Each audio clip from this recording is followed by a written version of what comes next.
Hello everyone and welcome to a brand new video. Today we're here with part 13 of our F1 2021 MyTeam career mode. This time out we are racing at Sochi for the Russian Grand Prix. Last time out we were at Monza for the Italian Grand Prix. It was Schwartzman's first race there, and he didn't have the best luck really, but he was battling away with the Williams and the Haas and whatnot, so around where sort of expected to be at this stage, so that's good to see. Hopefully progress can sort of move forwards, but Russia's usually a pretty good track for me. I don't know if it's because the AI is just not great, but you can see here we do move forward a little bit. We move away from Haas. Williams have made a step towards Haas as well, and we've stayed about equal with Alpha Tauri, Alfa Romeo, and Alpine. So yeah, progress in terms of catching cars ahead. Don't really expect to be moving up the order, but we'll just have to wait and see. As I was just saying, Russia tends to be a pretty good track for me. I normally perform a lot better than what the car's meant to be able to do, so yeah, hopefully we can sort of replicate that. You can see here we are in qualifying, going for our first flying lap of the session as we approach the last two corners here, running a little bit wide there, and coming through the final corner we're going to cross the line for a 30.5 and just about ahead of Schwartzman there and half a second off of Ocon, and as we go through the session that puts us in 18th and 2 seconds off of the fastest time. So yeah, we're going to go for a second lap. I did actually have a lot of confidence that we could make it into Q2 this time round, so yeah, you can see Mazepin giving us a bit of a tow there down the back straight. We're actually 8/10ths up at this point as we head into this heavy braking zone for the right-left chicane, but yeah, the pace around here felt very good. The car just felt nice and hooked up, and yeah, Russia's just a pretty good track for me, to be honest. So you can see once again heading through the last corner, we're about a second up now. We're going to cross the line, and actually we go P10 there, so well and truly into Q2 this time around.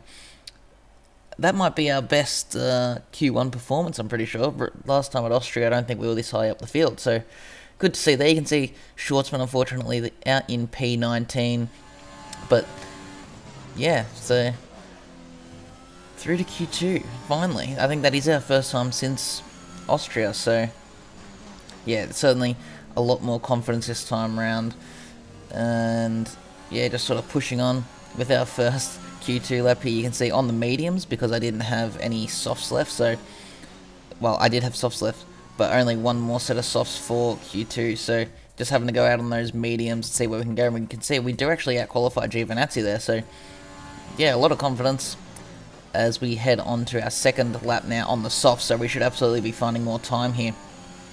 And you can see we are actually still ahead of Giovinazzi, even though those guys finished their lap time, so good to see there. You can see almost running too wide there through that right-hander, but we're 7/10ths up at this stage, and we're in a perfect position to get a nice tow from Giovinazzi down the back straight. So you can see DRS enabled, and we're going to pull right over to the left to try and get a tow for as long as we can down the straight. And just before we get to him, we're going to pull back onto the racing line there, and he did help us gain about a 10th down the straight, which could be crucial. You can see as we head through the last corner, we're 1.3 seconds up, and it's P10 again.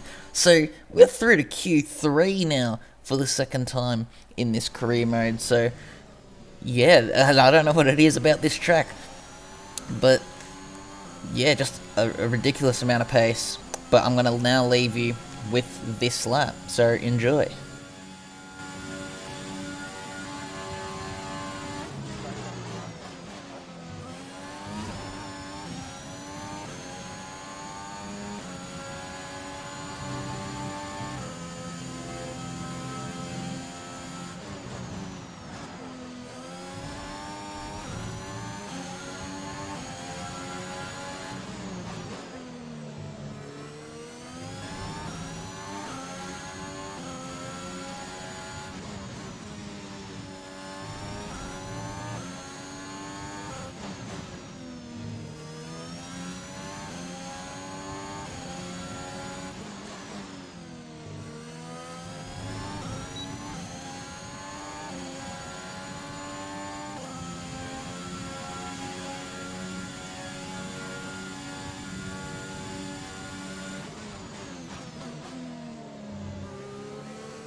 So, not the best lap there. You can see a 30.7. This is on an old set of softs though, which is why, yeah, I just sort of didn't have any grip and I ran right through a few corners. So you can see here, heading through turn 5, actually keeping it on track this time. That gains us almost 4/10 worth of time. You can see just heading through the next right-hander, we move up to about half a second up. And as we now go down the back straight, Hamilton gives us a really good tow, so this puts us to about 9.5 to a second up on our previous time, and we're actually about half a tenth up on Vettel in P6. So at the moment, this lap's looking great. You can see heading through the last couple of corners, we're 1.6 seconds up on our previous time, so this is looking really good. 1.7 seconds, so we cross the line, and it's enough for P7, which I believe is our best ever qualifying position. So absolutely incredible pace here in Russia, and I think it's safe to say that it'd be a pretty disappointing race if we didn't get some decent points this time out, considering that qualifying position. We don't have any engine penalties to be taking this time out, so yeah, we shouldn't have any grid position lost. But time to move on to the Grand Prix. Welcome along then to Sochi and the Russian Grand Prix, one of 8 cities in the world to play host to both the Olympics and a Formula One race. It's a Grand Prix that's proven difficult to crack for anyone beyond the first 2 rows of the grid in recent years, so let's see if that can change today. It's full throttle for around 56% of the lap here at the Sochi Autodrome, a 3.6-mile run around the site of the 2014 Winter Olympics. 12 right turns and 6 left turns give us a total count of 18, with passing opportunities available into turns 1 and 13.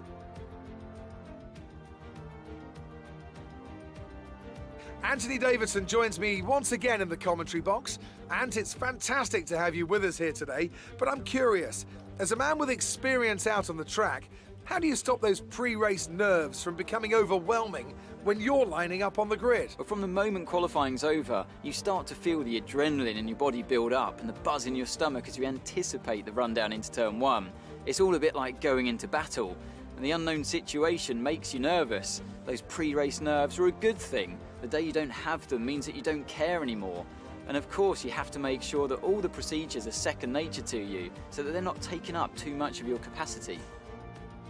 Off the back of a fantastic qualifying session, it's time to see how our starting grid looks for today's race. A fantastic effort from Charles Leclerc yesterday puts him on pole, and it's Valtteri Bottas that completes the front row. Looking down the rest of the grid, we have Norris, Vettel, Benjamin, and Ricciardo, Perez, Stroll, Verstappen and Fernando Alonso, Hamilton, Ocon, Carlos Sainz and Giovinazzi, Tsunoda, Mick Schumacher, Kimi Raikkonen and Nikita Mazepin, Russell, Schwartzman, Gasly, they'll be starting further back after an earlier grid penalty, and Nicholas Latifi.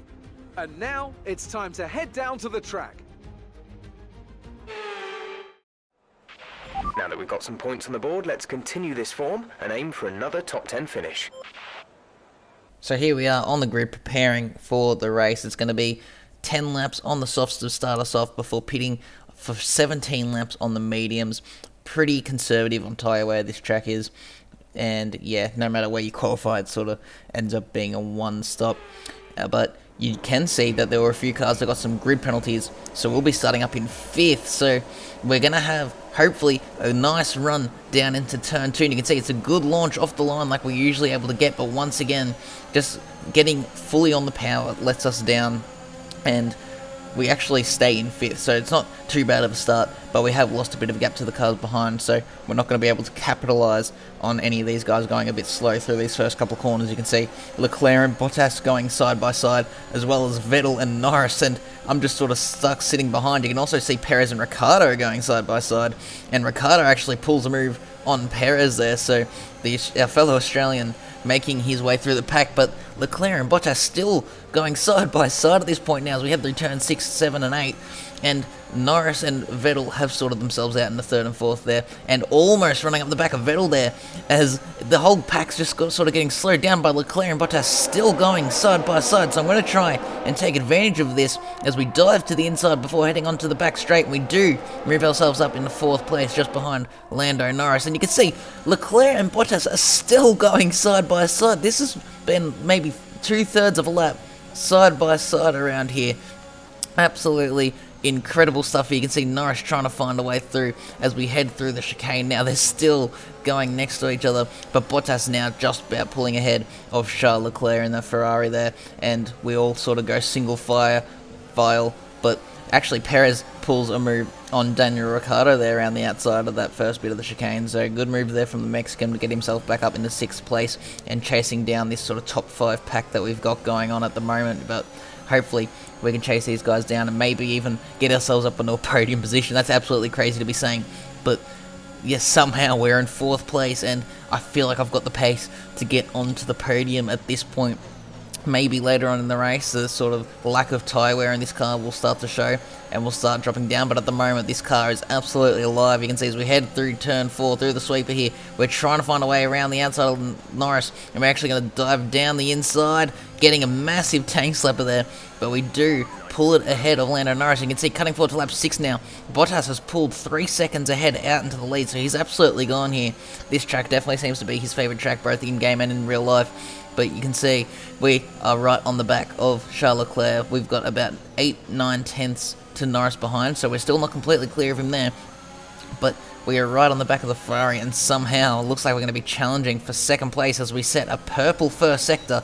We have DRS. We don't have a lot of energy left, but we've got DRS. We've got the slipstream. We're going to pull to the inside of the left-hander here of Charles Leclerc, and we're actually going to be completely clear before getting to the heavy braking zone. And actually, Leclerc runs right into the back of us there, and I think that was a bit of his front wing going off to the side of the track. And you can see they're just checking for any rear damage, which luckily we didn't have any.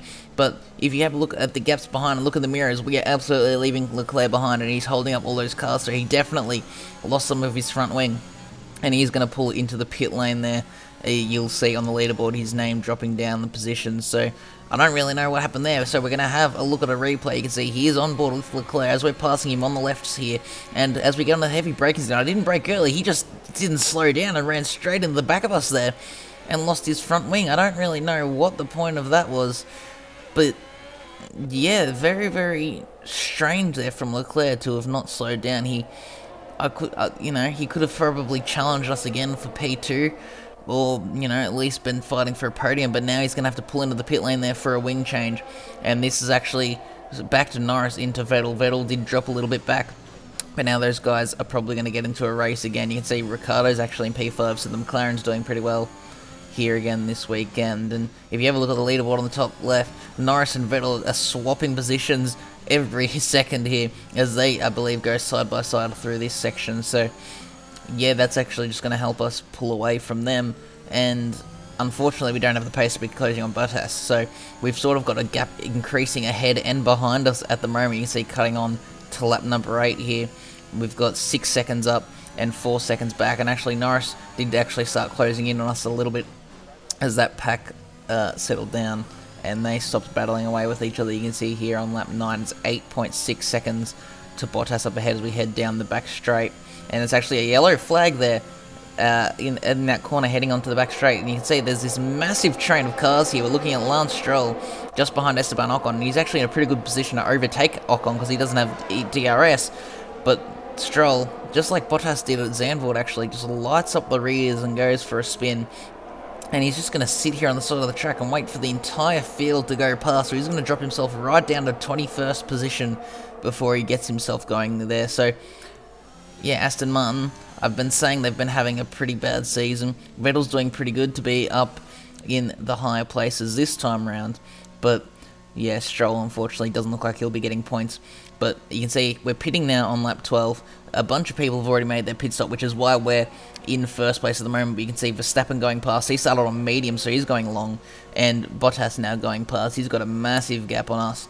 But we're now pitting onto the medium tyres there. And it's a pretty nice pit stop there. So it's certainly good to sort of have that pace with the pit stop still going on, because at some point this season that could be absolutely crucial. Even next season, hopefully we retain that. But you can see a bunch of cars going past here, and we're going to come out side by side with Sergio Perez as we head down into turn 2, and we do just about hold on there, running a little bit wide through turn 2. Luckily no penalty or no illegal overtake there, but you can see Leclerc's actually ahead of us there, and he's on hard tyres, so he's going to the end of the race. So interesting to see he was able to make so much time up there, because he's on the hard tyres. So I would have thought that maybe we would have at least been matching pace, but you can see at the moment he is stuck behind Nicholas Latifi in the Williams there. So I'm going to try and not waste any time while I'm on these fresh medium tyres, and I'm going to try and pull a move on him here, because you actually see I got such a good run. I'm going to send it down the inside of this sort of triple left-hander here, and we're now in behind Nicholas Latifi as we head onto the back straight, and we are going to have DRS and slipstream, and we've got a fair amount of battery as we did just come out of the pit lane, so we're going to easily swing past the Canadian here down the back straight before we even get to the left-hand sweeper, and that is us up back into 6th place. And now we're chasing down Daniel Ricciardo on the McLaren. He did actually pit a couple laps before we did, and he's legitimately ahead of us, so we're gonna have to chase him down and get that position back if we want to be getting 2nd place. But you can see as we go through the laps on lap 16 now, I was sort of struggling. I was maybe matching pace with Ricciardo at this stage,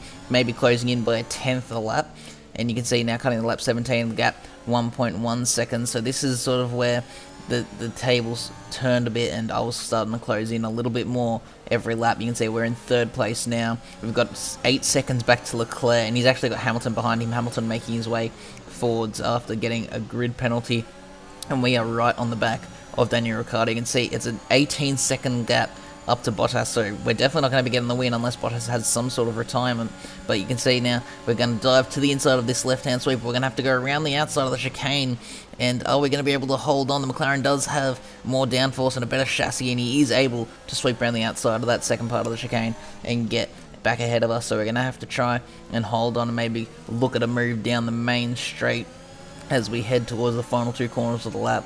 We are going green for a personal best lap at the moment, so the pace was sort of slowly picking up as I just got into more and more of a rhythm as I closed in. But you can see the red final sector obviously as we were battling, but as we head down the main straight through turn 1, we're going to have to go to the outside there, as obviously Ricciardo's on the right hand side. As we head down towards turn 2 now, we do get about half a car length up. Ricciardo's going to keep the car in there, and we're going to have to hang it around the outside of turn 2 and turn 3. And we do make our way into 2nd place, and hopefully now we're going to be able to pull a bit of a gap so that we don't have to waste time battling away with Ricciardo. You can see cutting to lap 23 now. The gap is only about half a second, so he is able to keep up. They have an issue with their car, they're going to be slow. And you can hear there from the engineer, Bottas has a car issue. So could this possibly be a race win for us? You can see, having a look at the replay here, it doesn't look like he's going too much slower, and the gap was staying at about 19-20 seconds, so I wasn't closing in a lot, and you can see he's certainly going around at a pretty quick pace.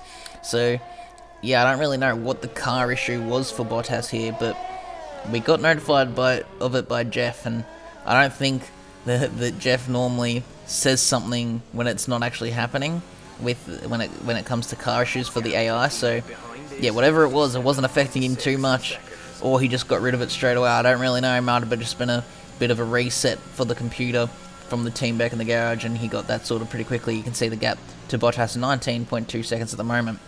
As we have 2 laps to go, we got Ricciardo still right behind us, and actually Hamilton is closing us down at the moment. He did make his way through on Charles Leclerc, and he was chasing us down as we head on to the final lap. You can see having to pull out of the slipstream here as Ricciardo is right behind us. As we head down towards turn 2, he is going to use that DRS to pull ahead. There's Hamilton in the background. He shouldn't be able to close us down in time, but we're now back down to P3, and we're just going to have to sit in behind Ricciardo and hope to maybe find another opportunity to get back ahead if we want to get into 2nd place. You can see heading through the sweeper. This is not the best camera angle, I will admit, here as we head through turn 5 now, and we are staying pretty close. The dirty gate isn't helping, but you can see through the triple left-hander there, we are right on the rear wing of that McLaren, heading on to the back straight now. We're definitely close enough to get DRS.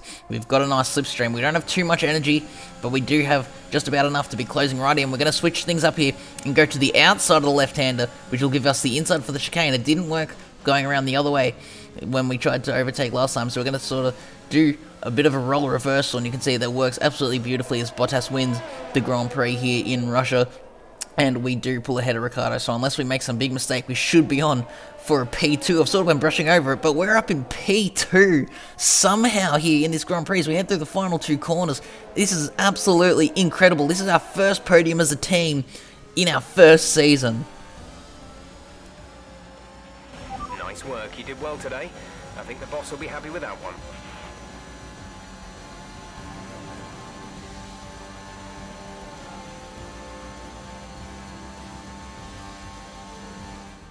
So Mercedes have won it, and what a great race it was.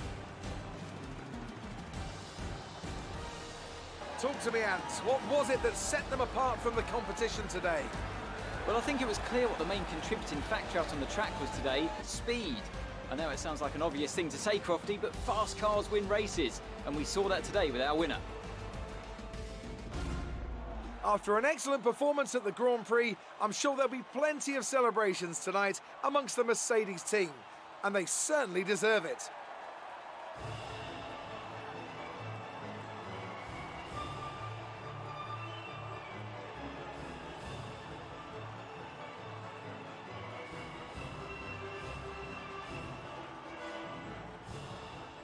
Absolutely incredible scenes here at the Russian Grand Prix. You can see, having a look at the results screen for the race, there we are in P2 behind Valtteri Bottas, who wins for Mercedes and moves himself up into the lead of the championship, I'd imagine, after Lewis finishing down in P4. You can see Schwartzman ended up in P18, roughly where we'd expect him to be, sort of around where Matsushita was as well. So yeah, it just sort of seems with F2 drivers that's where they're going to finish. They're not really going to outperform the car. You can see we throw ourselves up into 8th place in the championship and ahead of a Ferrari. Somehow we are in a bit of a Ferrari sandwich in the drivers' standings there. You can see Bottas did move himself ahead of Hamilton there, only 6 points, so it's a very, very close championship at the front there. You can see Schwartzman's still down in 23rd.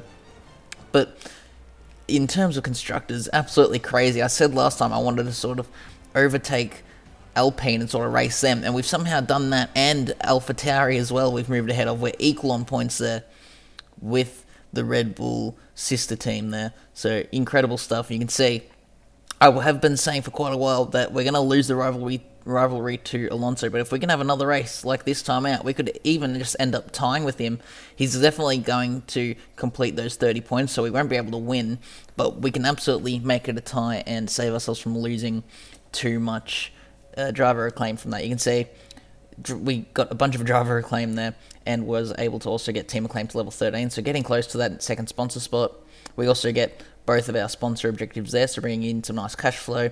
Schwartzman getting a little bit of damage, so not too much to worry about there. And we now have 2.1 million in the bank for the team, so everything is moving along quite nicely. You can see there we also get a chassis upgrade on the car, so that's really nice to see. You can see we've got a sponsorship renewal as PSD runs out. And I decided not to go with a 4 interview again, and I've decided to go with zigzag here, which is to, as a team, complete a total of 30 laps during a weekend.